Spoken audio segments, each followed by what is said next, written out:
writers, agents, and publishers, for the first time since the Gutenberg Press, find themselves lost in a maze of mystery as technology alters the shape of the publishing industry. Searching for Answers is a group of writers throwing pop culture, writing, and publishing into a crucible of clarity, passion, and humor. This group is the Write Pack.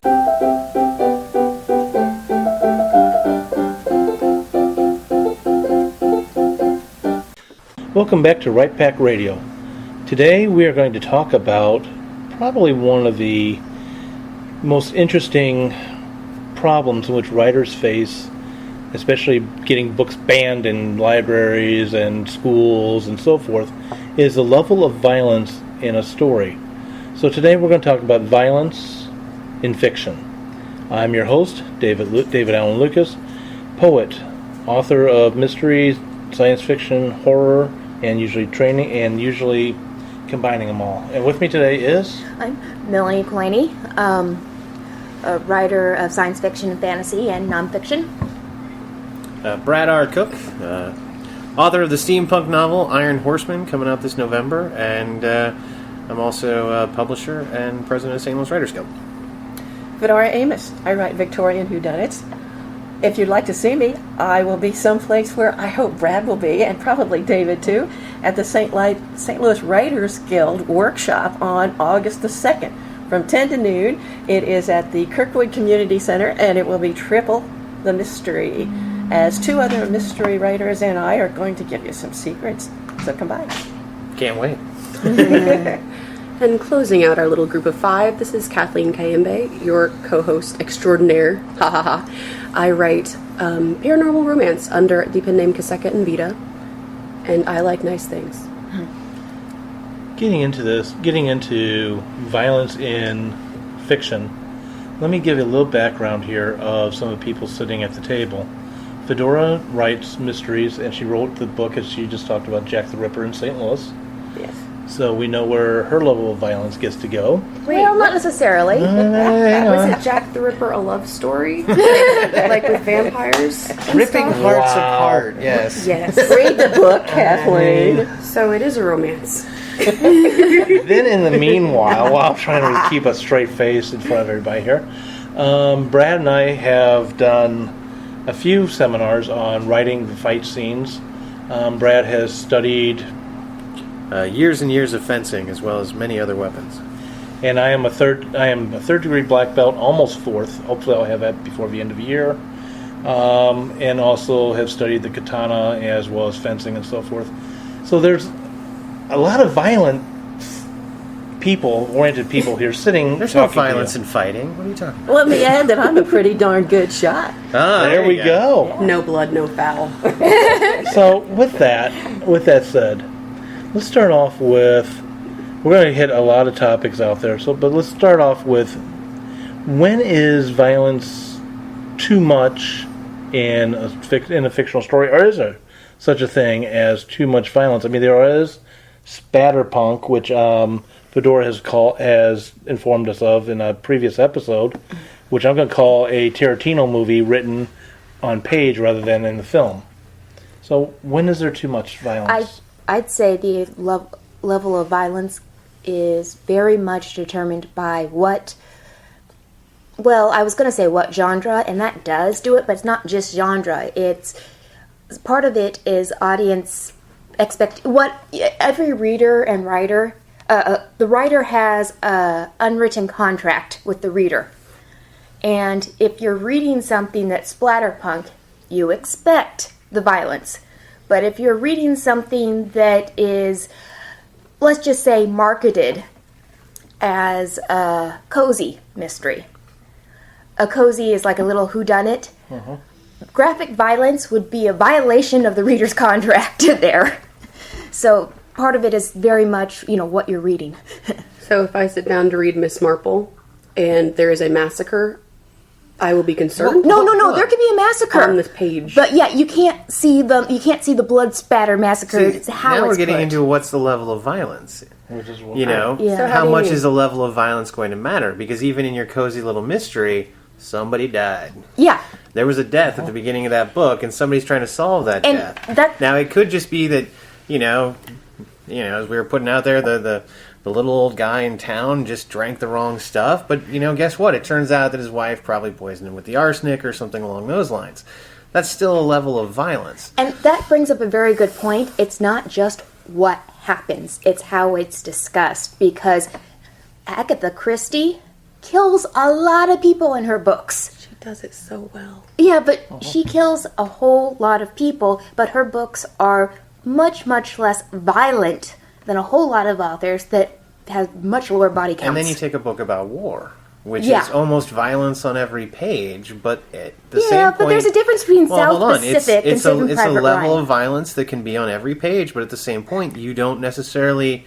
The focus isn't the violence. The violence is a backdrop for the rest of the story. So violence is a tricky thing, and it's such an ingrained in our culture that I don't think we could ever get rid of it from a book. I mean, even if you take some of, like, Dr. Seuss's stuff, Cat in the Hat, he's a little violent, just in a very comical, funny way. Well, and don't forget, Sherlock Holmes was one of the first fictional martial artists in the West.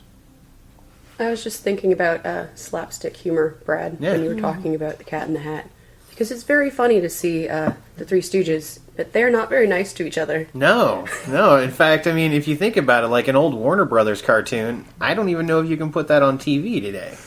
There's so much violence. And it's just Yosemite Sam, Yeah, or Roadrunner. Go ahead. Yeah.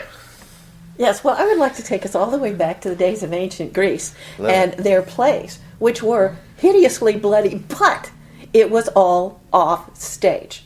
It was not included in anything you saw because that's not what the plays were about. No. They weren't about the violence. They were about how to deal with the violence, how to react to the violence. And I think that is a fundamental viewpoint that makes a difference in the writer's interpretation of things. What is it to be? Are you talking about what violence does to people, or are you talking about violence just to have it out there on the page? I think right there is a mark of a professional versus the amateur writer, in the sense, depending on what you're writing. If you're writing splatterpunk, which I've never read, but based on what you've described to me, I'd expect a lot of violence, and that would not be a mark of a amateur writer.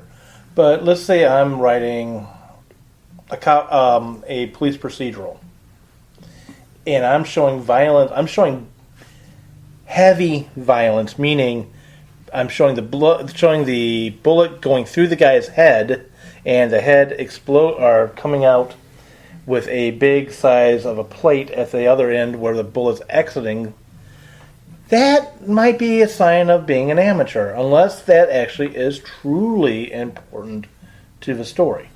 Well, see, I would almost throw out that if you have one scene where the bullet's ripping through the guy's head, that's probably not a problem. If you're using that scene for impact, or if there's a reason for that Right. scene, or, If there's a reason. if I can't write a JFK book without a guy getting shot in the head. It's Right. just, that's going to be a part of the story. The problem becomes if, say, every 5 or 6 pages, there's a guy who's getting his head splattered against the wall, or maybe it's even every page, or maybe it's a couple of guys on one page. That's when maybe you're entering a level of violence. But, if you're writing the psychopath who's running around doing that, then there's going to be that level of violence. Yeah, if you're writing some kind of thriller, especially with the psychological thriller like that, Yeah. you're going to show a certain level of violence that you will not see, like, for example, in a cozy. Well, look at the books, the Silence of the Lambs, and novels like that. Anything with Hannibal, Lecter in it.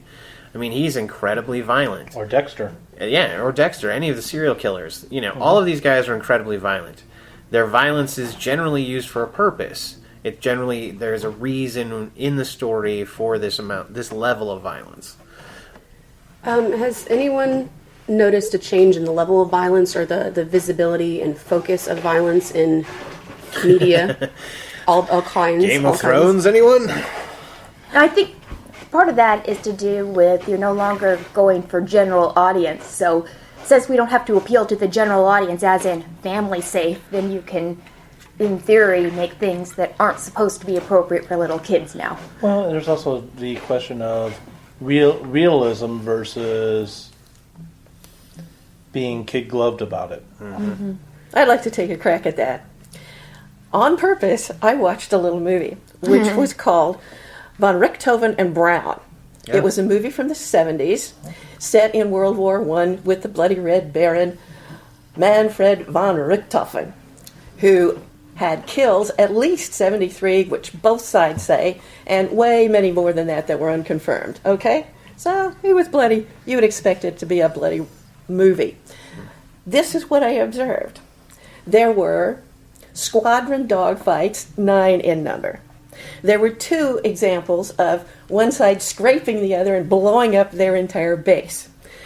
There was 1 fist fight, and there was 1 example of a guy shooting a machine gun at another shoulder on his same side. So there was a lot of violence in it. This is a movie that was 93 minutes long.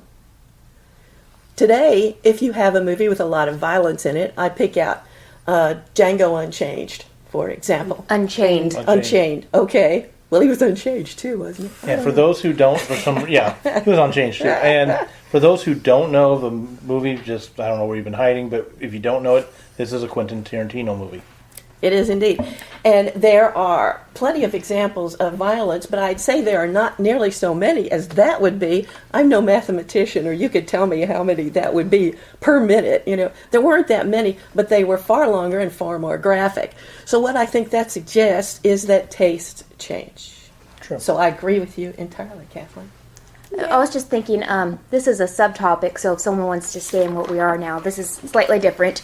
I was thinking violence appropriate for children, whether or not they think violence is appropriate to children. It used to be the truism that you couldn't make kids' books too scary. And I forget who was the first best-selling children's author that proved you could make children's books scary. It might Stein, maybe? R.L. Stein? could be, but I'd say Roald Dahl. Roald Dahl is probably numbers wise. That might be him. Roald Dahl wrote Matilda and Charlie and the Chocolate Factory, but I was thinking of Lemony Snicket, A Series of Unfortunate Events, and Neil Gaiman wrote The Graveyard Book and Coraline. And I'm just going to add a little bit to that. My bachelor's degree is elementary education, which I never did end up teaching. But when I was studying it, I had a class which was on children's literature. And as part of that, we had to write a story. I can't write children's fiction to save my life. I couldn't back then because I was too violent. I was able to get up to middle school age because I had shootings involved. It was dealing with drugs and all that stuff. But the teachers back then were saying, oh, no, you got a certain level of violence not allowed in children's books. And it was very clear. And I know that level has changed since then, but... Yeah. I was going to point out fairy tales. Because... Of course, fairy tales weren't originally children's stories. Yeah, No, that's a but- good Grimm fairy tales. Yeah. I love fairy tales. And the Grimm brothers, when they wrote the fairy tales, they wrote them down. They literally wrote them. They collected them and then modified them for a wider audience and marketed them to children. And they were told... I thought that came later. That came later. Parents were like, this is too violent for our kids. Fix it. So, Not necessarily. Actually, if you read the original Grimm, and this was the 50 stories translated into English from German, because these were German folk tales for adults, and it was the English translation that was the 50 or so tales for children. And what they considered inappropriate, actually it wasn't so much the violence, it was the sex. Pregnancy in a children's book was a big no-no. and that's what I wanted to talk about, actually, because one of my favorite stories growing up was the story, The Goose Girl, where the woman who takes her, the servant who takes her mistress, the princess's place, tries to go get married to the princess's husband and sends the girl off to be a servant and kills her horse and hangs its head on the gate. She is at the end stuck in a barrel full of nails, studded with nails, sorry, there's a big difference, and then rolled around the city until she dies. Yeah. That's pretty gruesome. That was some of my favorite kind of ending for fairy tale villains. But Rapunzel, I never knew about her, being pregnant until I was much, much older and found out there were other versions. So clearly the kind of violence I was reading was okay for kids. Well, think okay, society's changed there's a that. difference.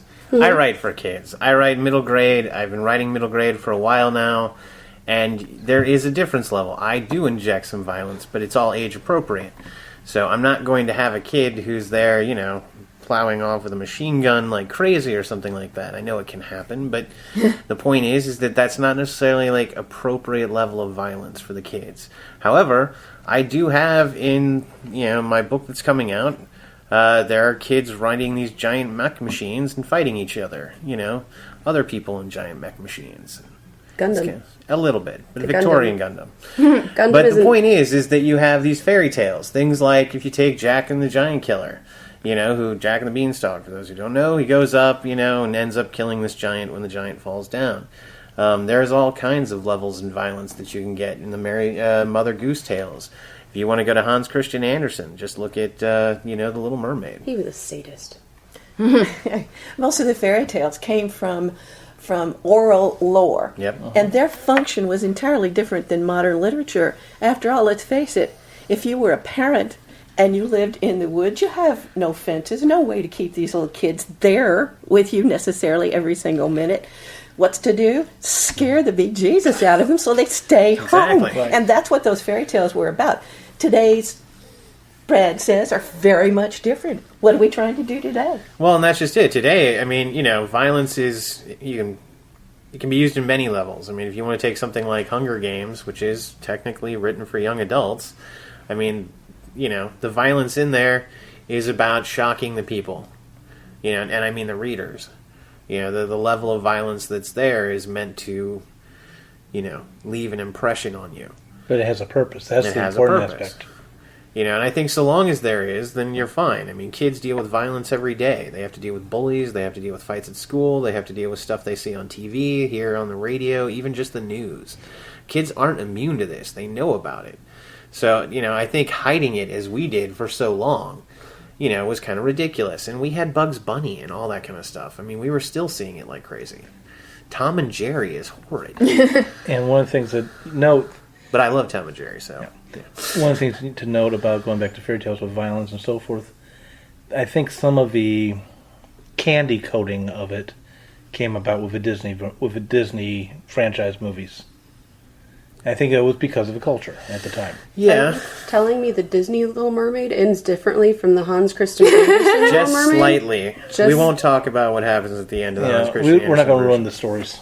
Just say, if you get it by Hans Christian Andersen, adults might want to read the full story before reading it to their kids. Or In fact, any actually, Hans Christian all the Andersen Disney story. princesses have much different endings to their tales.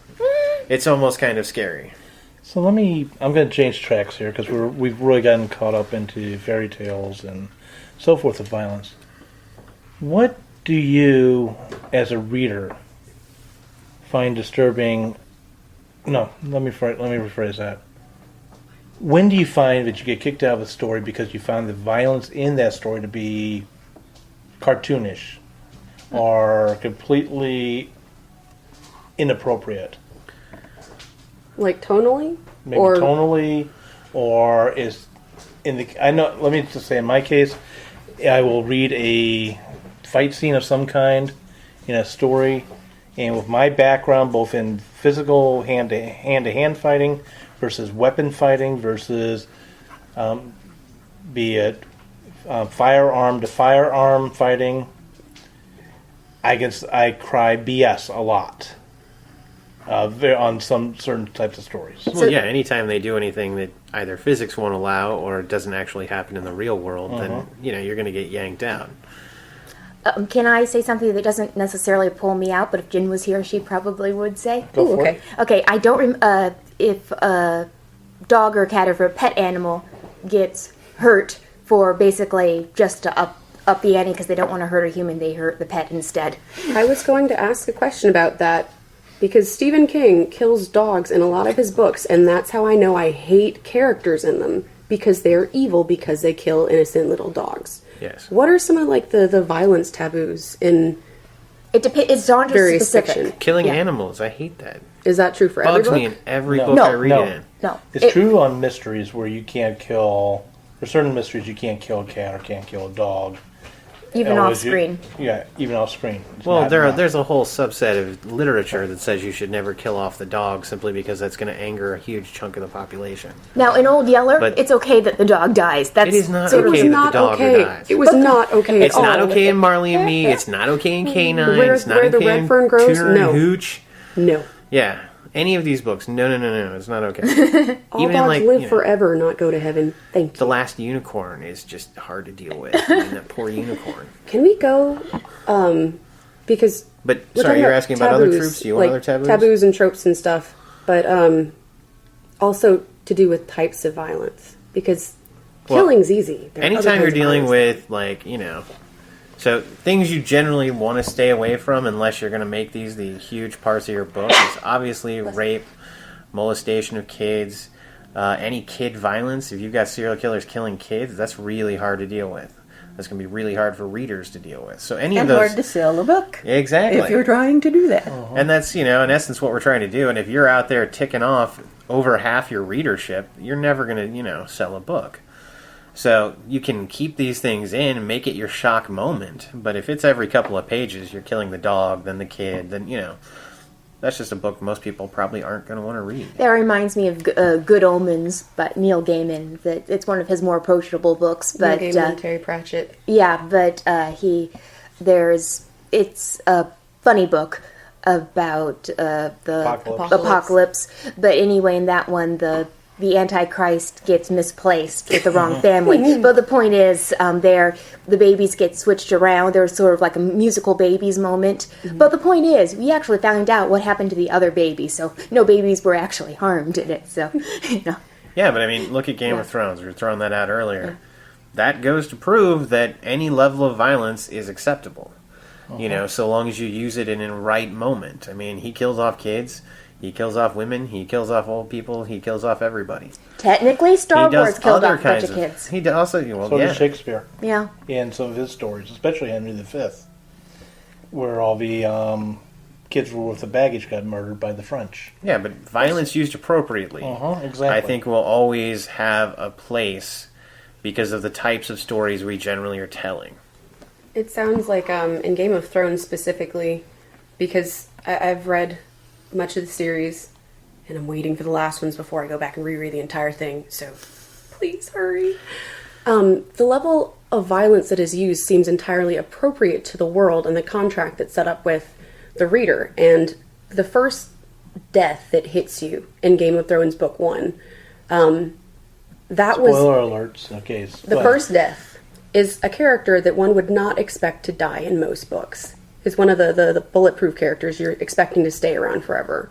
So, in that single death, George R.R. Martin was like, nobody is safe. This Exactly. is a dangerous world. Speaking of He's setting the that tone. reminds me of Spooks, which MI5 Spooks is the British version. Dave Right. told me about this. TV series? Yeah, TV series.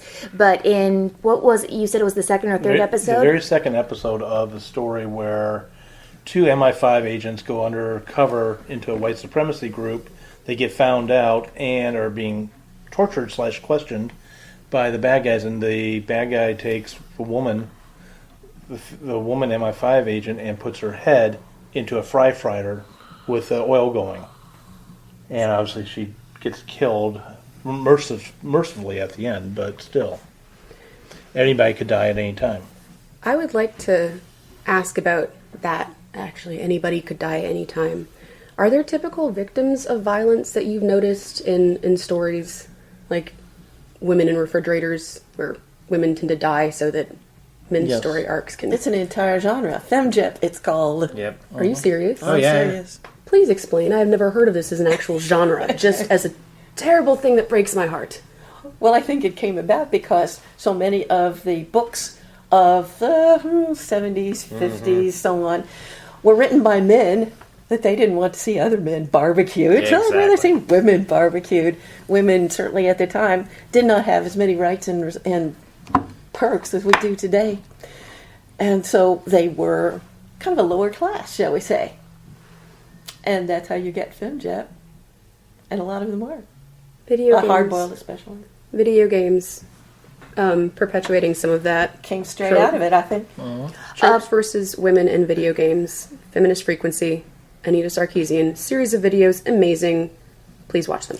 Another thing, not sexist, whatever, but there's actually a term used in, I think it's Hollywood term called red shirts.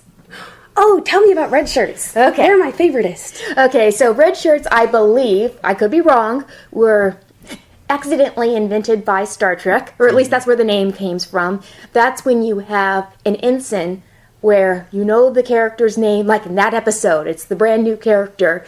The reason why they're called red shirts is because the security officers in They Star were Trek red. were wearing Original red. series. But in the original series, yes. So then they go down, and on the away mission, they're the ones that die. They're the cannon fodder. Yes. Cannon fodder, Or yes. The ones They're the non-character, the non-main character Who is messes there things to up for everyone die, else. so that the main character can live and grow from that. Now, occasionally, I don't know if these are technically red shirts, but if there's a guest stars are very likely to die. Guest stars can always die. Yeah, they but don't that's more always TV. die. That's like a TV. TV That's phenomenon. practicalities. Yeah. That's so that we don't have to bring No, back I'm that just saying famous that- actor next week. Occasionally, for instance, you have a character that red shirts are like stormtroopers. They're disposable, they're interchangeable. You can also get a character where you get a named character, you know a little bit about them, they actually have something of a story, they have some good lines. You're supposed to care about these characters before they're killed off. Okay, so Well, it yes. sounds like there are two kinds of cannon fodder characters then, in this case. I wouldn't call the number There's- second cannon fodder per se. They're Well, but there yeah. are two kinds of characters who are gonna die. There's the one who is disposable, who you never really know. They're throwaway, you might get a name, but quite frankly, if he's a guy who sticks his hand in the alien substance after taking off his spacesuit because he's an idiot, then we don't really care that he's going to die. We care that he's infected. Then it there's through. the characters like, why don't the main characters get these lines? Oh, because this character has to die. You need to like them enough so that you miss them when they're dead. Yeah. And I think that's handled a lot. Also, I know your reference to science fiction, Alien, but also too, if you read a lot of thrillers, especially, I'm going to throw John Lutz out there with his entire thrillers that take place in New York. He sets it up very well. You only see these characters sometimes only for a chapter before they get killed by the serial killer.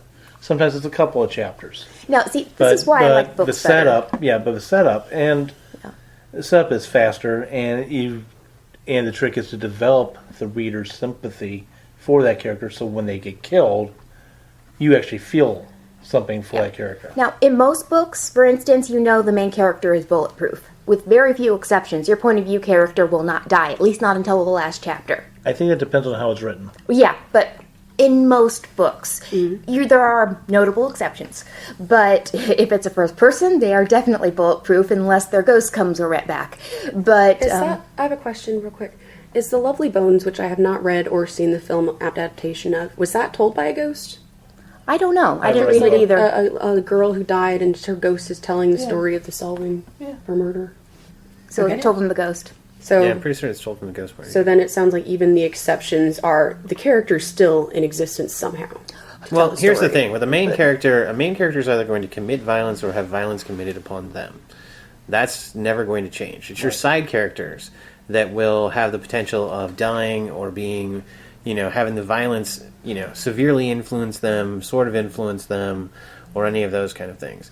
Your main character is there as your filter. They're the filter for the reader, so they can die, they can not die. I mean, you can twist it however you want. Majority of the time, they're not going to die because they're the avenue for the reader. But the point is that you have these various characters. Your non-characters, your side characters, those are the ones that can come in, come out, die off if you need to. But most of the time, they won't have an impact. That death will have very little impact on the reader or the character. However, when you kill off main characters, like other main characters, big characters, that's when you have impact moments of books. So I think violence is almost getting defined as something that allows you, it's a storytelling device more so than it is something when you're injected. Well, yeah, I had an... in Jack the Ripper, I killed off a character, Grandma. And I killed her off, I guess maybe a little too late, I'm not sure. But the reviews from people that like me, if they had anything bad to say about the book, it was that I killed her off too early. Yeah. Or I killed her off too late. Or I shouldn't have killed her off at all. Yeah. So you can learn something there. I'm not sure exactly what it is, but your timing matters a lot too, as to whether the character is well liked or not. And something else too, along with that, is the choice of violence that's done. I think the choice of violence demonstrates the character. So timing being important of when to do it, how to do it, does it feel accurate to the reader in the universe that you're painting? And then the choice of the violent method depicts the character. In other words, I know nobody can see Kathleen here, but if Kathleen was to strangle me to death, it'd be outside of her type of personality. I don't know if I could strangle anyone. Right, exactly. You could. But if suddenly she With help, was to... like another person's hands. Oh no, a garrote. You can Yeah, get the a garrote. garrote. Oh, I have help? Okay. Okay. But if she takes a baseball bat to someone, that's a sign that she is enraged, usually, in the violence. And that's coming out. I was In the thinking general Kathleen speaking. would be more likely to poison someone, really. And it's more feminine poison's- aspect of It is now. violence. It is now. It was even historically. Not forever historically. It's the Yeah, portion but of I mean- inheritance. I was, when you were giving your examples, David, of the garrote. Yeah, girl. Yeah, I'd said it wrong for years, so I have to check these things. That's all right. Versus the baseball bat, I had two mental images immediately of the kind of character that would be using these things. The first one was an assassin, like Jet Li with his rosary beads of death, lethal weapon 4. So basically, an assassin, someone who is not necessarily trained to kill, but knows how to do it effectively. Versus the baseball bat, which is the weapon a woman gets when she hears something at the window or in the house, and she goes to investigate, unless she's a black person in a horror movie, in which case she needs to go the other direction real fast. Well, okay, so And take her cell phone. Oh my there, gosh, There yeah, goes back thank to your you. other question about who are your common victims.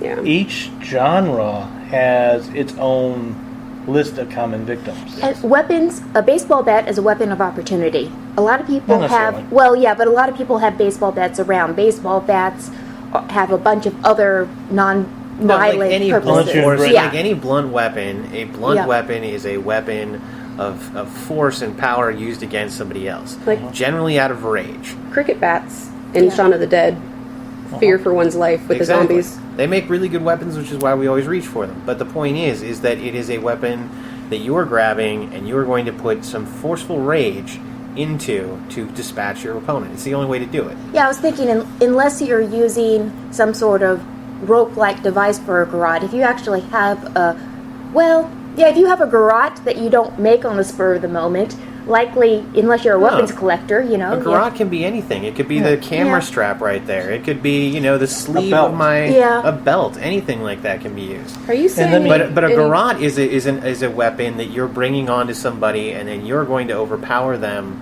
and put them down and kill them that way. It's like she said, it's a weapon of stealth. Right. You've got to get it up and around. A baseball bat is not a weapon of stealth. It's Yeah, a weapon of that's true. rage. A gun is a weapon that requires very little other than pulling the trigger. So you can have rage behind it, or it can have a skilled person behind it. A sword is kind of in the same vein, but any of those are going to take a level of skill to use. I think Ani DeFranco has a song lyric that says, "Any tool is a weapon if you hold it right." I believe that's And true. my MacGyver martial could art do that. training totally agrees with that. Yeah. Anything can be used as a weapon. Well, a book can be a blunt force weapon, and anything, So the type of Book can also be a shield. the type of character then, if it was, say, I was watching a film with Jet Li in it, martial arts master, adorable little mousy person who will kill you, or versus a film with, I don't know, Arnold Schwarzenegger. Arnold I'm thinking Schwarzenegger, of maybe. big guys who beat people up. Maybe. If I saw like Jet Li Stallone? in a film versus, Sylvester Stallone, I would bet on Jet Li because he can pick up anything and kill you with it, and he doesn't have to pick up anything to kill you. Jackie Chan, not that he's a warrior, but like his movies, he's using Oh, anything. I like Yeah, but the Forbidden point Kingdom, is where that- they're both in it together, and you see them using these different kinds of styles, and everything is a tool. to Rocky use. doesn't need a weapon to kill you either. Does he use just his needs mind his powers?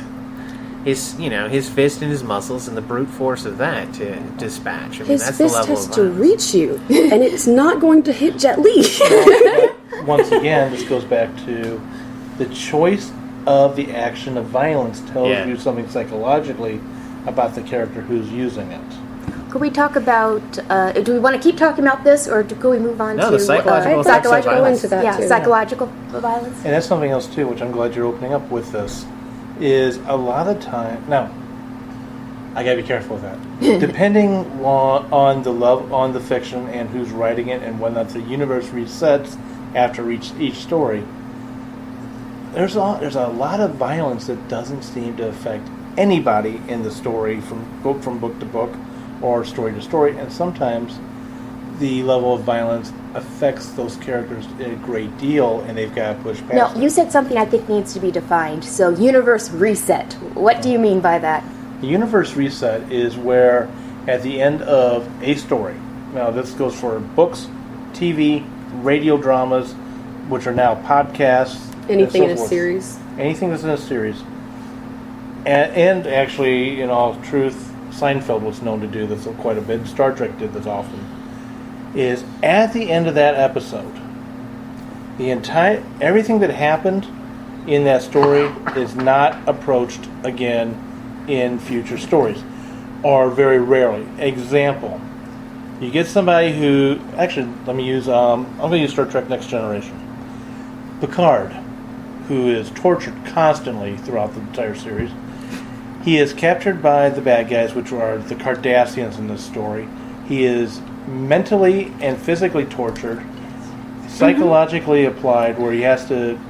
The torturer is trying to get him to admit there's 5 lights instead of the 4 lights that he sees, and in the end he walks away saying yes. He gets rescued. He gets rescued, and in the very end of the story, we see him talking to Counselor Troy about what he's been through. Well, apparently Counselor Troy must be the greatest psychologist that ever existed, because it never affects him throughout the rest of the series. Okay. Her now- magical pregnancy didn't affect her either at the next episode. Well, hold on. To jump in on that, though, you then go to the Locutus of Borg episode, Which does apply. which does fall in, and then there is that where they bring it up, and where you're really dealing with here, and the reason we have this, and in everything you mentioned, it's the same, from TV to radio drama to this. It's different writers. It's not if you have the same writer writing every episode of the show, you would get more of that nuance.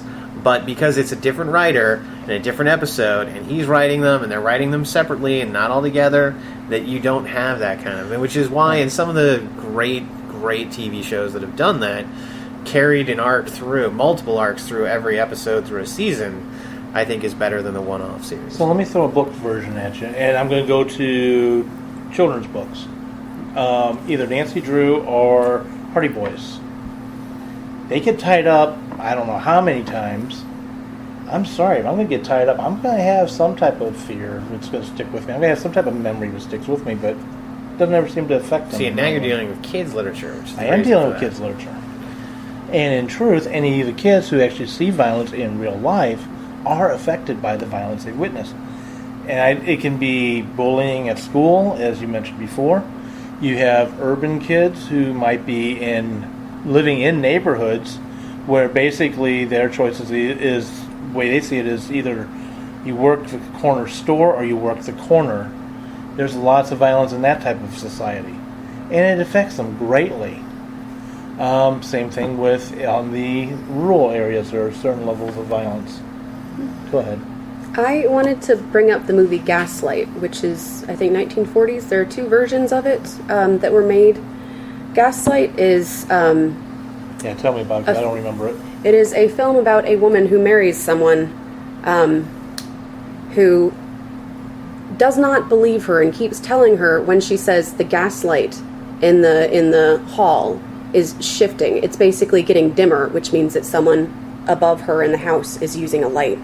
She's saying that's getting dimmer when no one's home. I think someone's up there. Somebody's in the closed off attic that's been boarded up forever or something. And he keeps telling her, no, there's nothing there. And over the course of the movie, you see that he's the person that's up there. And through various little tricks that are really not cool, he's trying to drive her insane by making her doubt everything she perceives. Speaking of That's which, a kind of abuse, and that spawned a term in psychology. Gaslighting. Yes.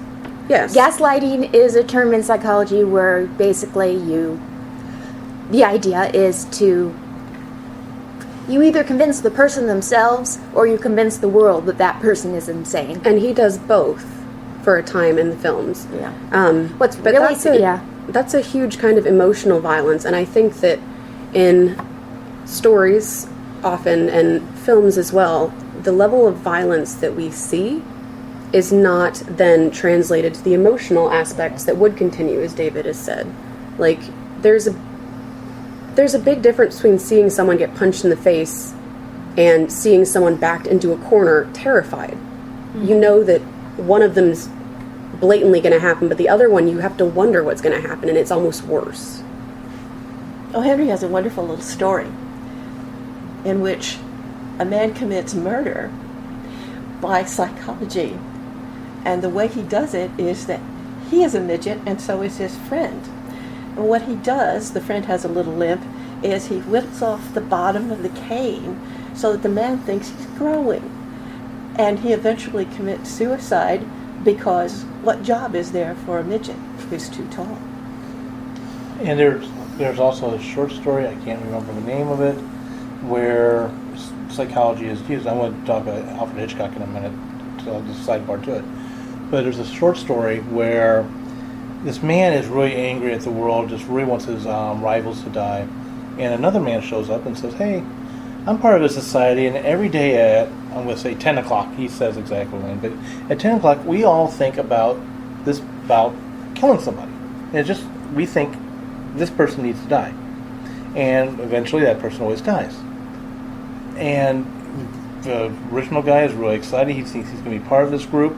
And spoiler alert, he turns out to be the next victim, where this man has come up to him and said, hey, we've been hired to basically think you to death every day until you die.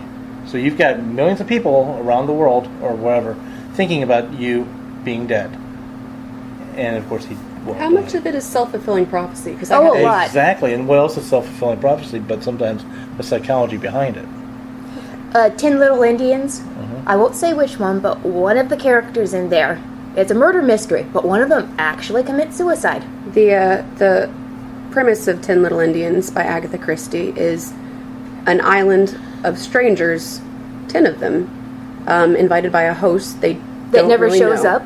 Yes, and then suddenly, like, one by one, they all start dying, and the number of little Indian figurines on the table goes with each person that dies. Yes. And they can't get off. And sometimes the story's called "And Then There Is One." And then there were none. Yes. Alfred Hitchcock, master of psychology, or psychological thriller. If you ever watch his movies, it's very rare. It does happen. It's very rare where you actually see the violent blow or the violent action itself happen. If you look at Psycho, example of where you never see the actual knife enter the person. You see the blade, you see the reaction. You see the blade, you see the reaction. You see the blade, you see the reaction. You see the person acting like they're going to stab. You never see the contact.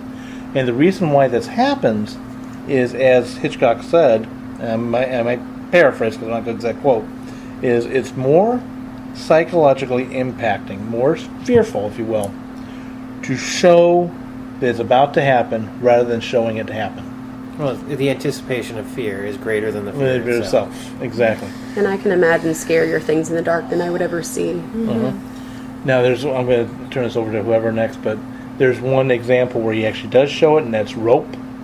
It starts off with opening scene where a guy is being garroted. Go ahead. Jet Li's not the one doing it, though.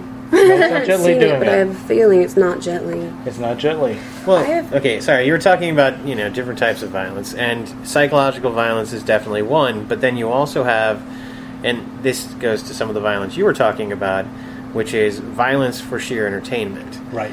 And, any video game, or, you can make a huge case about all this kind of stuff, but books are the same way. Violence in books, even in the splatterpunk or any of this kind of stuff, it's violence for the sake of entertainment.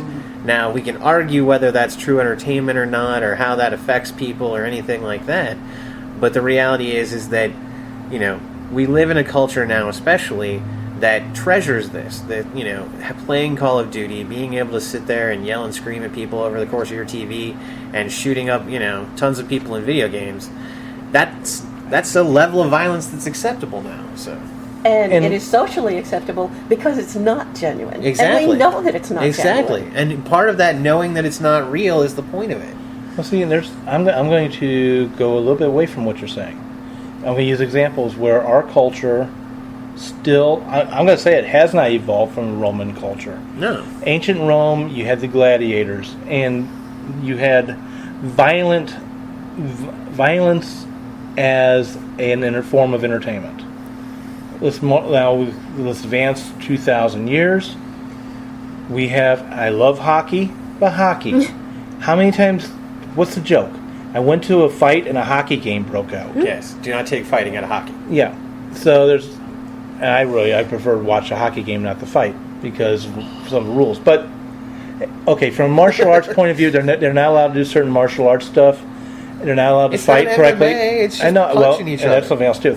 And if you ever really watch it from a point, if you're a trained fighter and you look at it, you go, yeah, right. Even though it's not fake. Wait, pulling my shirt off in the middle of the thing isn't a thing? No. Unlike like WWE wrestling, which is another example, it's not fake. WWE usually is fake, but once again, another level of violence. You mentioned MMA.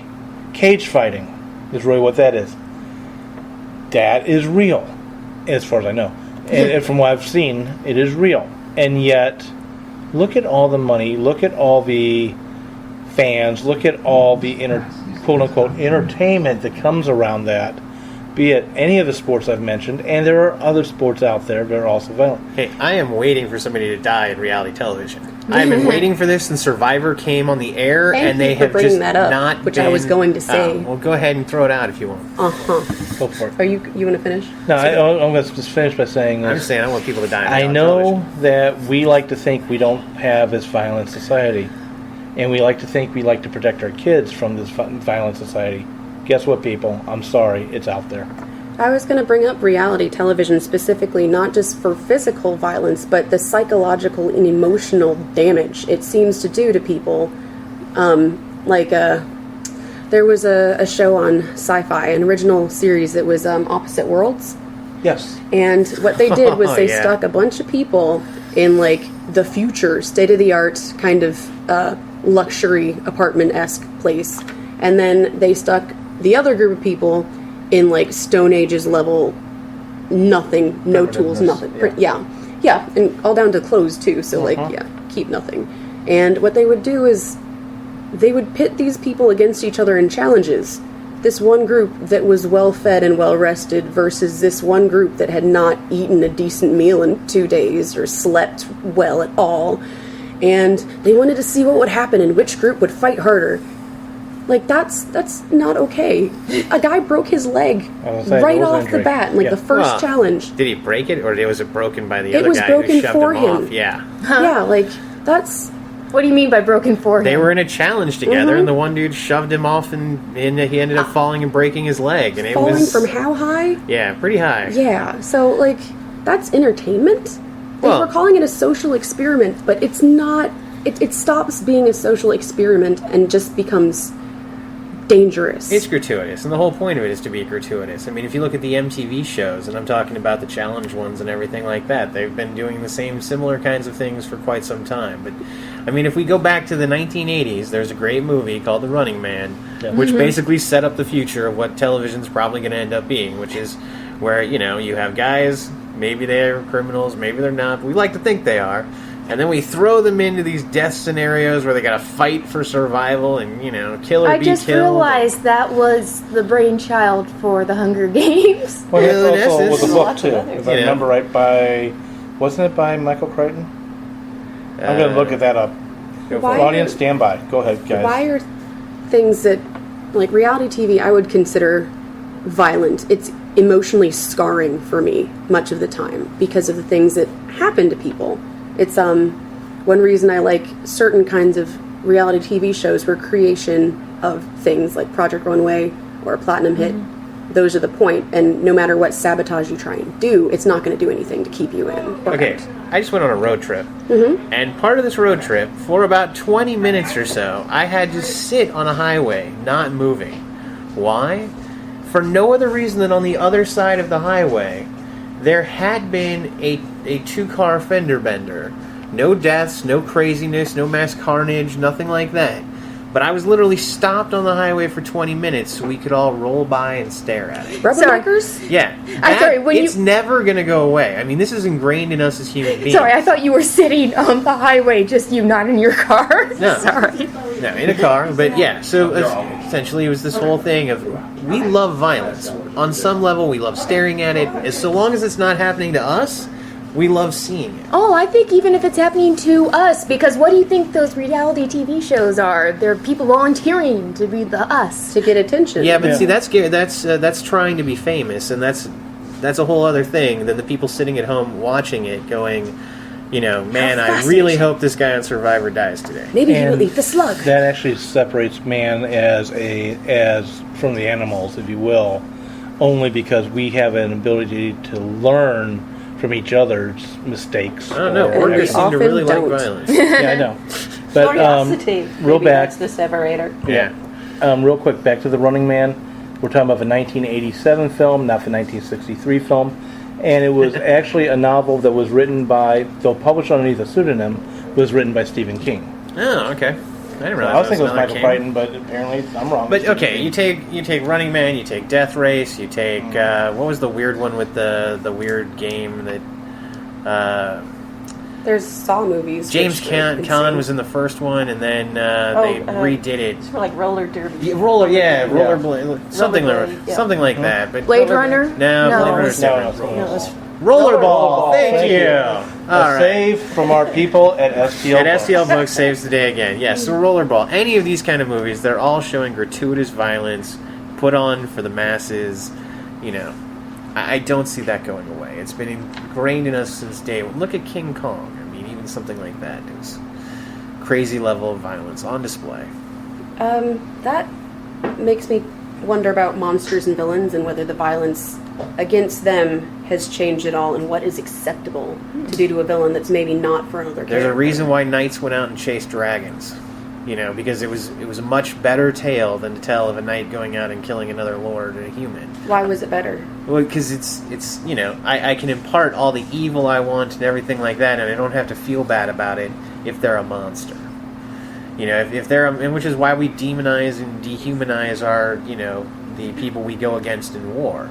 But, you know, monsters specifically, you know, any kind of monster from Frankenstein to a dragon to some legendary creature or something, you know, it allows us to impart onto it evil thoughts, evil, you know, intentions and all kinds of that. Make it a personification of evil without having to take in any of the bad sense of seeing another human being, any of the compassion we might feel for something like that. Or Think of Beowulf.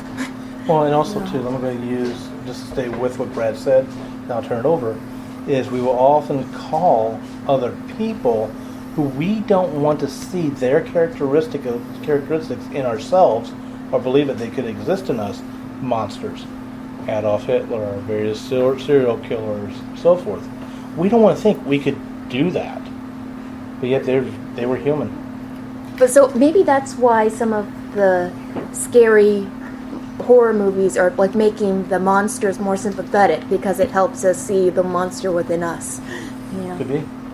I would also point out that something that writers are told often is to make the villain sympathetic in some way, because Yeah. nobody becomes evil in a vacuum, and often the villain doesn't think they're doing the wrong thing. They may- Everyone's the hero of their own story. exactly. and Everyone's this is a why hero. we have tons of, you know, villain is the hero now, like Wicked or, you know, anything along those lines. Maleficent or... But then in those cases, is the violence different? Like when your villain becomes your hero, there are things you can't really do.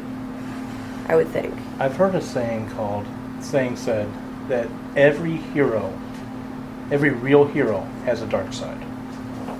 And it comes a question of the difference between the villain and the hero in a story is the choices that are taken. If you're not writing from the bad guy's point of view.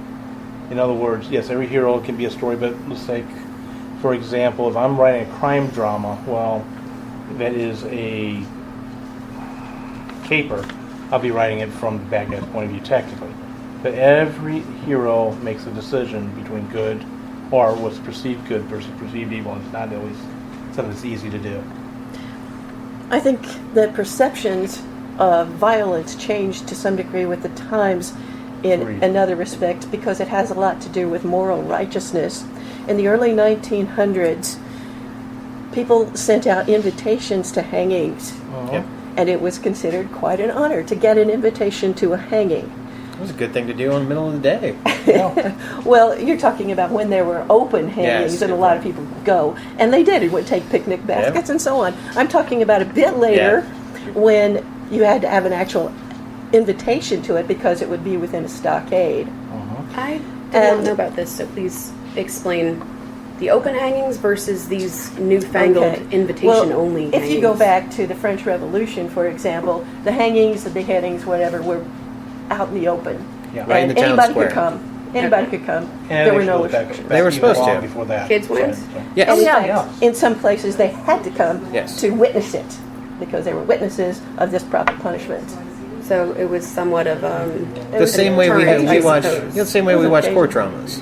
You know, you watch somebody at court having to deal with the court process because they're guilty, maybe, or something like that.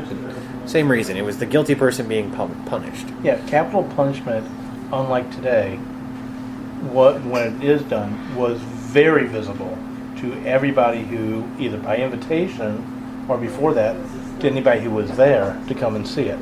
Whereas nowadays, that type of punishment is kept only seen by certain witnesses to the actual execution. And it's kept family. inside. Yeah, So- and family. So it's a much more personal kind of thing. Right. But in those days, it was all about moral righteousness. And important people came to witness this because it was the right thing, and everybody ought to know that this is the right thing, and this is what happens to you if you do the wrong thing. So it was sending a message Oh, yeah. to the people. Oh, yeah. This is why, as an example, I want to go back in history, Spartacus, why they had all of the slaves were crucified along the side of the road that led to Rome. Don't do this. This is what's going to happen to you if you uprise. Even something like decimation. Decimation, which is the killing of every 10th man in a Roman legion. It was done not because that 10th guy had committed a crime. It was done to ensure that the other 9 would never commit another crime again. Whereas now it's quite different, and we have movies like The Purge, in which violence runs totally rampant Exactly. over everything, and anarchy reigns, which would not have been anything morally righteous, I think, by anybody's standards. I have not read a whole lot of Stephen King, which is terrible because I like his writing, even though he kills all the puppies. And the things that I found most terrifying about his stories that I have read, and I'll use It as an example, and also the TV film, whatever version of that. The 4-hour miniseries for it. I don't know. I saw it ages later. Pennywise was scary. Yes, He it was. But what was scary about the story, more than anything else, was the town and how pervasive the evil was. So that these kids were like the only ones that really took note of how violent and terrible things were. And the adults in the town, in the TV version, the main character, who's a girl, is being bullied very creepily in a sexual manner by some of the bullies in the town. And there's an adult that just watches and then turns around and goes into his house when she's like, help! That's terrifying to me, more so than any crime that Pennywise actually perpetuated against anyone in the town. Well, and that was kind of the point. Was that, you know, the psychological nature of, you know, of Pennywise is actually less so the true violence that they're seeing, and more so it's everything that Yeah, they've done and we around enjoyed them. that. I was disappointed by the climax where they actually physically destroyed the monster. That was a real letdown for me. I like that kind of. I think it goes back to the thriller type thing, where it's the anticipation and the recognition that justice might not be done in this kind of world. Something we've been talking about, and you just kind of touched on, is that violence, no matter how you're using it, or aggression, or whatever how you want to put on it, it's all being used for a purpose, less so than just being there. It's either the background, it's the setting, it's the action event that perpetuates the story forward. It's something psychological that's meant to traumatize us. It's something to make us think. At its best. Yeah, and not done at its In best. the original Frankenstein, Frankenstein's monster wasn't the creation wasn't really the bad guy. No. The bad guy was the doctor. Dr. Frankenstein. Dr. Frankenstein, the human, not the reanimated See, if He you ask was me, it's never all the actually townspeople. given a name. Yeah. Rejected by his creator. So He's a jerk. we're pretty much out of time for this episode. This can continue, and we probably will have future episodes on violence in fiction. But I think probably to end it is all violence in the fictional story needs to serve a purpose. I don't care how much is in it or how little is in it, how you show it or don't show it. It has to have a psychological impact on the characters and on the reader, and have a purpose to that violence. Otherwise, what's the purpose of having it there? I was On hoping that we'd note- end a Mortal Kombat. Finish him. Oh, finish on this episode. And on that note, thank you for listening, and catch us next week. The Right Pack would like to thank STL Books for allowing us to record in their bookstore. STL Books and Gifts is St. Louis's newest independent bookstore with an emphasis on fine literature for adults and children, and the most comprehensive selection of St. Louis books available anywhere. Visit them online at stlbooks.com or in person at 100 West Jefferson Avenue, Kirkwood, Missouri 63122. Tune in next week as the Right Pack will conquer yet another pondering issue in the writing industry. Theme songs for Right Pack Radio were written and performed by Meredith Tate. All copyrights remain with her.